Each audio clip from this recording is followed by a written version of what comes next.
What if the greatest gift you've ever received looked completely empty?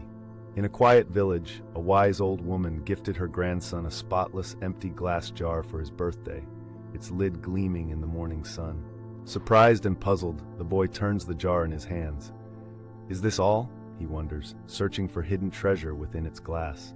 His grandmother only smiles, saying, "Sometimes the best gifts arrive waiting to be filled." He looks again, now noticing how the jar's emptiness shimmers with a promise, not a lack.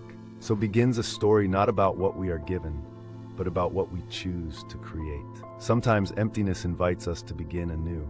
Curious, the boy embarks on a quest to fill the jar, first with sweets, then with shiny pebbles, even coins from his allowance. But nothing he adds feels quite right.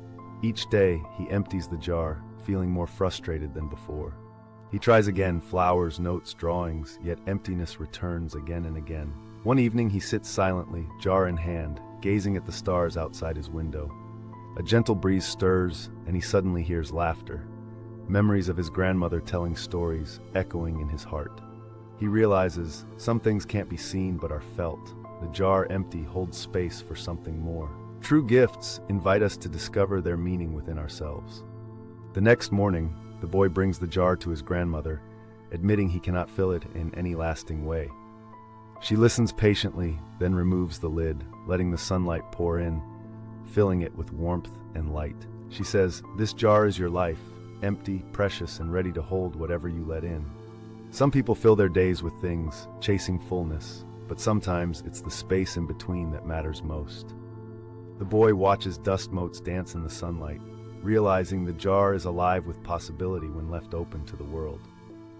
He smiles, finally understanding, the emptiness is not to be feared but treasured. Emptiness is not a void, it is an invitation. Years later, the boy, now grown, keeps that same jar on his desk.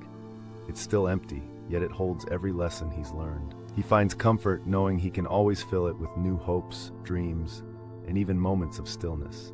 The jar, once perceived as lacking, is now a sacred vessel, an open space for love, wisdom, and renewal. Sometimes, the most precious things in life are not what fills our days, but the room we leave for wonder. Remember, an empty jar is not a sign of nothingness, but of endless potential awaiting your touch.